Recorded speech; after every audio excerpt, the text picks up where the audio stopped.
As an English learner, you needed a favor from someone last week, and you froze.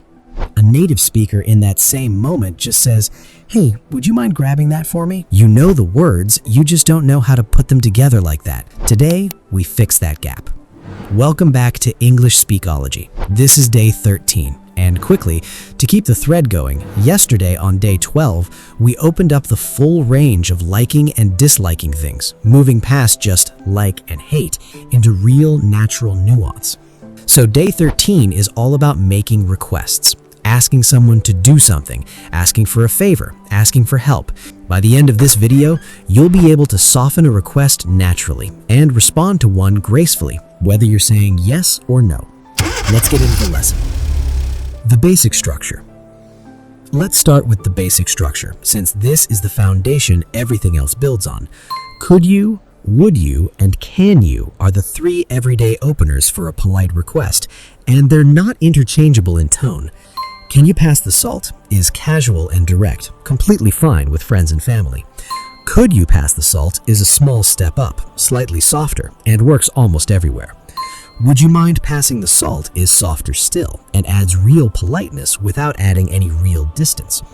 Notice that could and would here aren't about the past at all.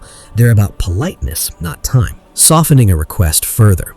Now let's go further into the phrases that really carry weight in polite, natural conversation. Would you mind is followed by a gerund, not the base verb. Would you mind closing the window, not would you mind to close the window. Do you think you could adds an extra layer of softness, useful when you're asking for something a little bigger. Do you think you could send that file over today? I don't suppose you could is even gentler in tone, almost apologetic, often used when you suspect the answer might be no. I don't suppose you could cover my shift on Friday. And would it be possible to shifts the focus onto the situation rather than the person, which makes it feel especially considerate. Would it be possible to move our meeting to Thursday? It helps to think of these as a scale too, the same way we built a scale for liking things yesterday. Can you at the direct end, moving through could you, would you mind, do you think you could, all the way to I don't suppose you could at the most cautious, most indirect end. The bigger the favor or the less you know the person, the further along that scale you tend to move. And here's the part that trips people up.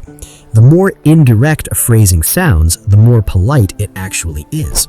Can you open the door is fine, but I don't suppose you could open the door for the exact same door sounds almost excessively careful.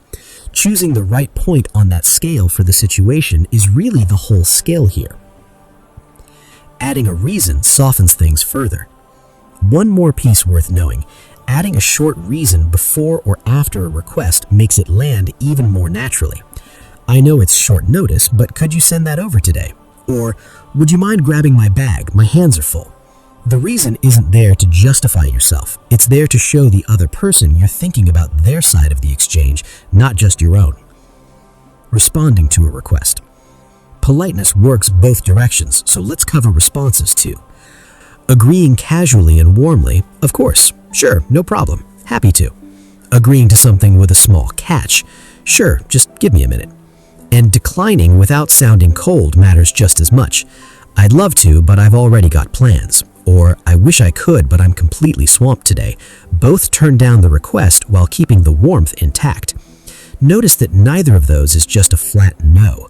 A bare no on its own, even a polite-sounding one, tends to feel abrupt in English, so a short explanation almost always follows it. Let's put a few of today's patterns together the way they'd naturally show up in conversation.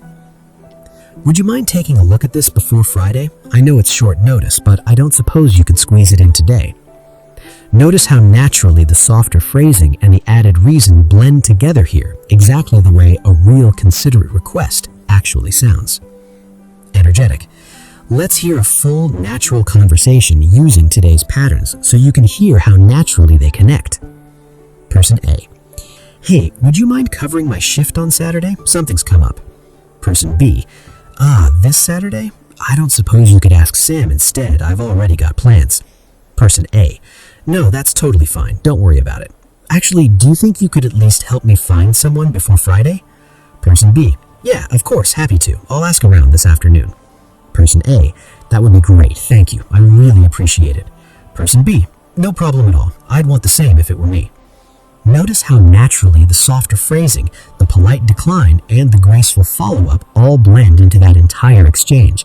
A real request, a real no, and a second, smaller request that still gets a warm yes, all working together to make the conversation feel completely natural. Here's your practice for today. I want you to write 3 requests using 3 different points on today's scale. One casual, one using would you mind, and one using I don't suppose you could. Then write one polite response that turns a request down but still sounds warm.